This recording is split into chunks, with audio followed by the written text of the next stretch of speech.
skeletons and shivers down your spine. Shrieking skulls will shock your souls. Hello, I'm Marva and welcome to Cult Friction, where I talk about cult films that I've been dying to see, and I hope that you will enjoy them with me as well.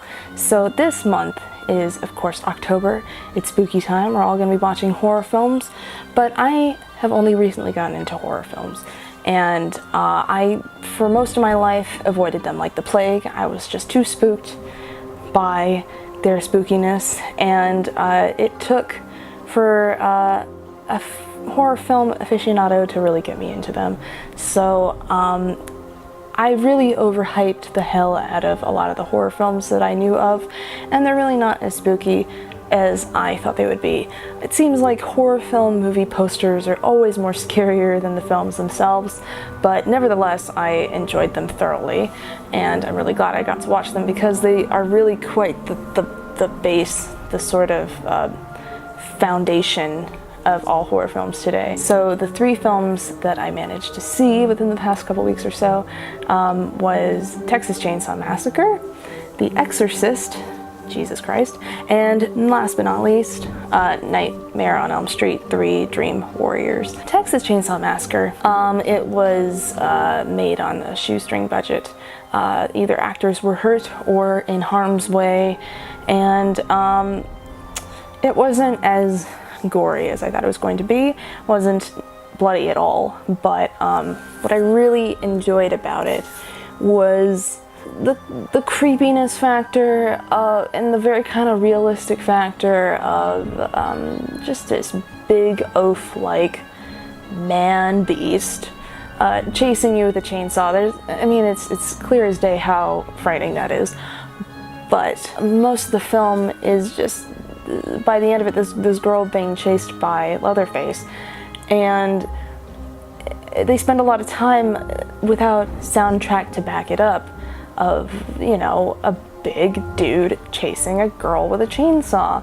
And some may argue that the dinner table scene is the eeriest part of that film, and it is very frightening, with the girl, or one of the girls, the lone survivor, being tied to a chair, and eventually Grandpa, this functioning corpse, trying to beat her with a hammer, a real hammer that did hit her in the head, and he comes to life when his taste buds have the delight of tasting human blood, because, you know, that really perks you up in the morning.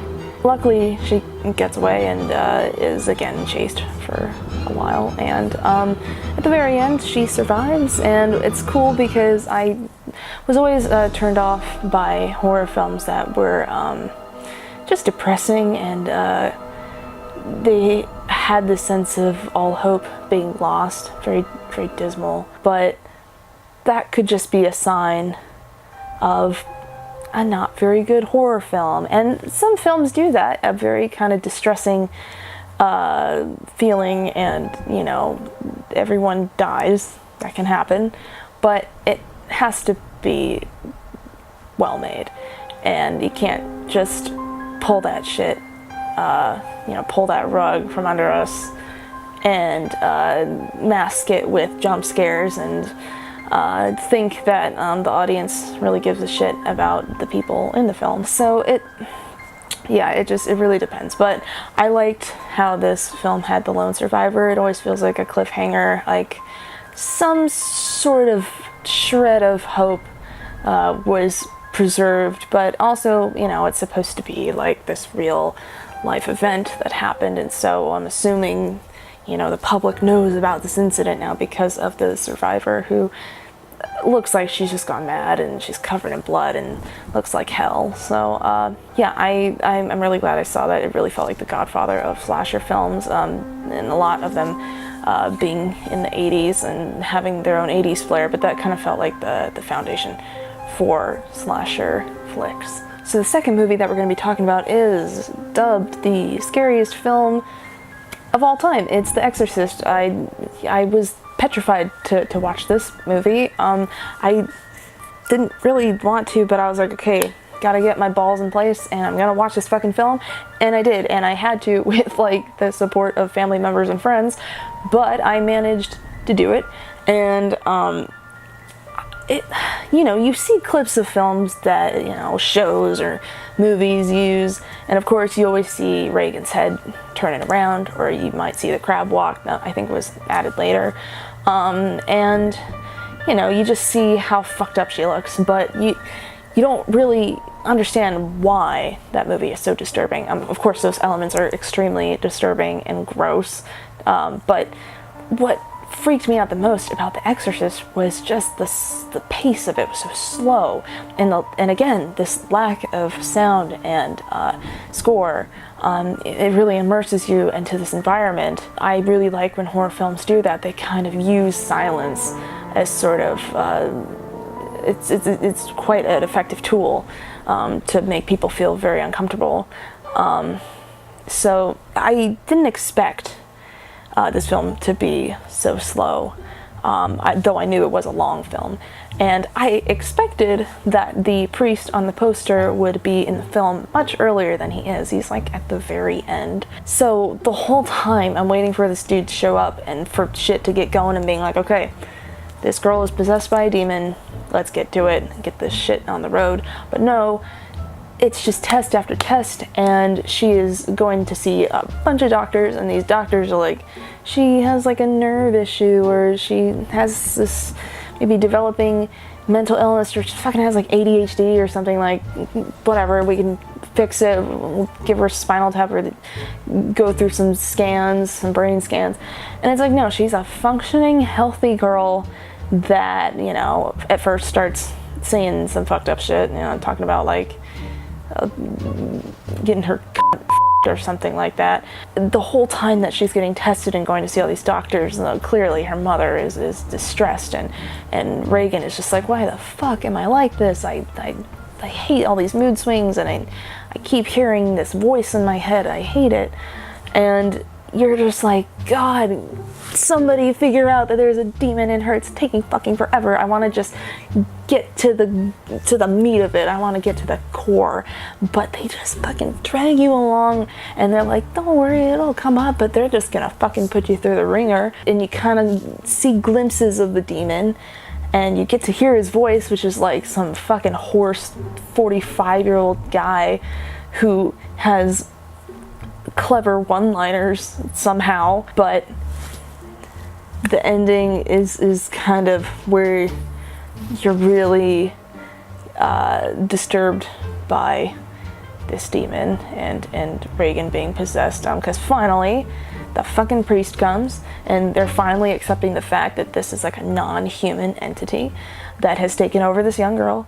So finally you get to the meat of it, where the priest on the poster, the main priest, the guy in the opening scene, comes in and he's like, okay, let's fucking do this, let's tackle this beast. And immediately seems completely worn out, because we know by now that exorcisms can take weeks, it can take months.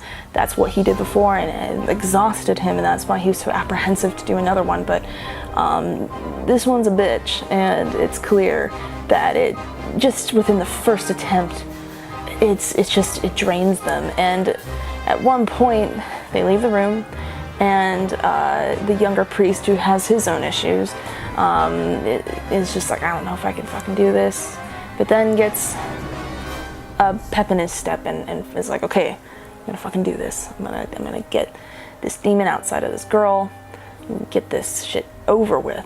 When he goes upstairs, the fucking priest that we all know on this poster, that I've known, that I think is going to be the main character, is dead from a heart attack, apparently. And he's like, okay, well, I just lost my, like, only hope for getting this demon outside of this girl. So he's like, what else can I do? This exorcism thing is going to take forever. I don't want to fucking deal with this shit anymore. It's disturbing. This demon keeps taunting me about my dead mom. No. So my life sucks. I don't even want to be a priest anymore. My mom's dead. I'm kind of just a fuck up, I guess. And he's like, just take me. Fucking spare this girl. Demon, sir, please take my body.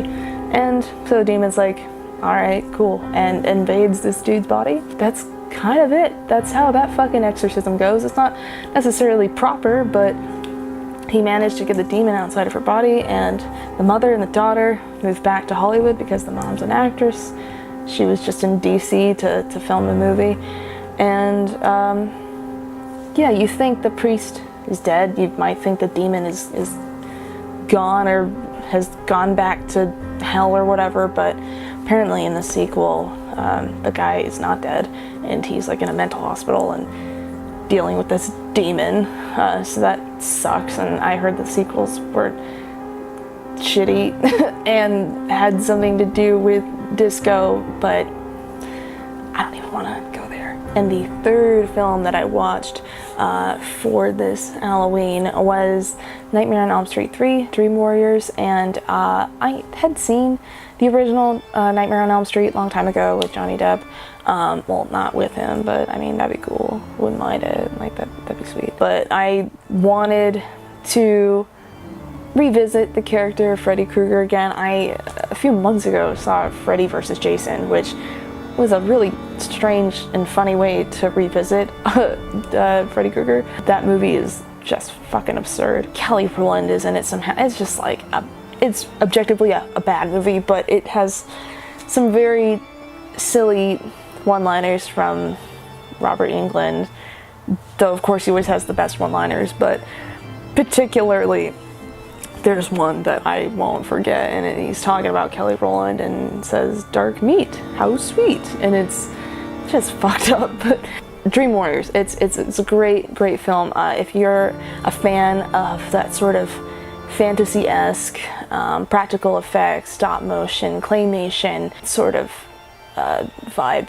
with those 80s films, I highly recommend seeing this. I mean, the deaths are gruesome, and that's wonderful in conjunction with these practical effects. It's just a perfect, harmonious relationship between the spooky, gruesome deaths and the creativity of how they bring those deaths to life.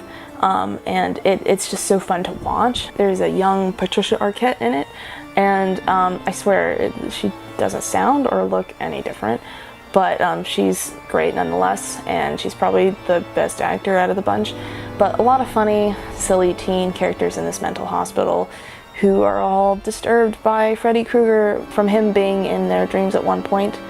And we get the main character from the first Nightmare on Elm Street. She's back, but as a doctor, I guess, a psychologist. She has that fucking skunk streak in her hair. She looks like a child still and sounds like a kid, but somehow managed to be a doctor to some degree. She's like, "No, these kids aren't crazy. I've experienced these dreams too. Freddy Krueger's gonna kill us all. Take this shit seriously.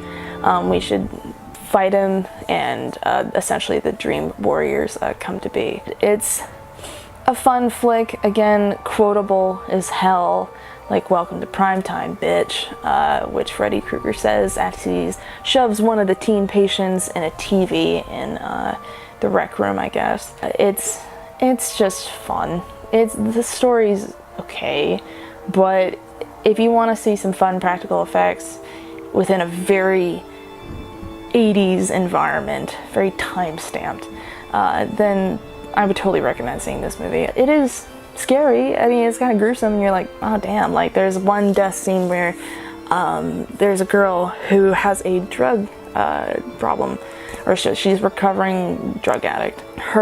They all have these like dream abilities, like these dream superpowers. Like when they're in the dream world, they can do whatever they want, just like Freddy Krueger can kind of do what he wants. And I guess her power is being a badass, and she like gets a mohawk and has like little knives that kind of pop out. So Freddy Krueger, as his weapon, has syringes instead of his claws, and he inserts them into her in like every spot on her arm and just like pumps the fluid in her, and it's just so disturbing. It's so unsettling. I can watch someone cut a head off in a horror movie a million times, or someone get shot, whatever, in a movie. We're so numb to that at this point, but there's something really eerie about being like probed and inserted with needles. Ooh, I hate it. So, I mean, you kind of have a very interesting array of films that I've covered today, and if you really want to get in the mood and revisit some classics, I totally recommend seeing these. I'm sure you guys have seen these, but again, I'm new to the genre. I don't know horror films very well. I'm finally watching these films, and I'm so glad I have. So, you know, if I had to pick a favorite, I would probably go with Nightmare on Elm Street 3, and it kind of seems absurd to say that because, you know, The Exorcist is one of the only films in the horror genre to be taken as seriously as it was and to have Oscar notoriety, but though it is an extremely well-made film, and also went through some grueling film techniques, and I really appreciate how it was made. My just personal favorite, I enjoy the fun films. Again, just new to the whole thing, and The Exorcist just totally wore me out. I felt like a hollowed out shell after watching that. It was a lot. I also watched the new Blair Witch before it, and that was just awful. Just unnecessary footage of film. So before I go and send you on your way, I just want to show you the latest Loot Crate this month because it has a lot of the properties that I mentioned today, and I just opened it and it's really cool, so I'm gonna have it magically show up now. Ooh. So this box is filled with a bunch of really cool goodies. The box itself has The Walking Dead on it, which comes out October 23rd. Clearly Sundays as usual. I am so glad that they included a Leatherface plushie because he looks so damn cute when he just shouldn't look this cute. And we also have a Michael Myers pin, and I'd like for you to see this up close and personal. There you go. That's a very sweet pin. Of course, they always include t-shirts within these packages. So I'm not an avid watcher of The Walking Dead. I did watch last season, but I can appreciate a Negan shirt. I can appreciate the baseball aesthetic they got going. I don't even usually wear the Loot Crate shirts because for some reason they're always characters and properties that I just don't watch that often. Maybe I just need to watch more things. I guess this is why I'm making this show. We also have this. It might just look like regular chopsticks, but they are Freddy Krueger's hand. Okay? Okay. Now, me being half Japanese, I gotta say that this fucking rocks my world. And though they are chopsticks that are kind of tutorial level with the attachment at the top, I think this is fantastic. I am in love with these, and a part of my travels the next month or so, I am going back to Japan for about a week, so I plan on bringing these bad boys with me, which is super exciting. So we also have this book entitled The Legion of Regrettable Supervillains. It has a bunch of retro comics in here highlighting a bunch of supervillains featured. So, for example, you got looks like the creature of the, oh no, oh god, I thought it was a creature of the Black Lagoon. It's just a Nazi, you know, your classic grade A Nazi creature. And a property that I haven't really visited at all would be Friday the 13th. And this came with a Camp Crystal Lake flag. Very cool.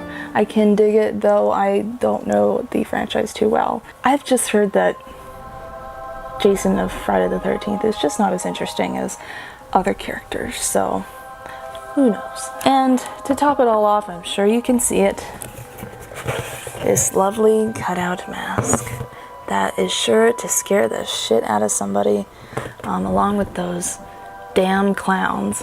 I mean, could I pop out an eye? Maybe I could. So I'm sure someone's gonna fuck somebody's day up with this. So thanks for watching this very spooky edition of Cult Friction. I'm Marvo, and I'll see you when I get back from my travels, and we'll talk about more fun cult films, just you and I. So I'll see you then, and thanks for watching. Happy Halloween. Bye. Ooh.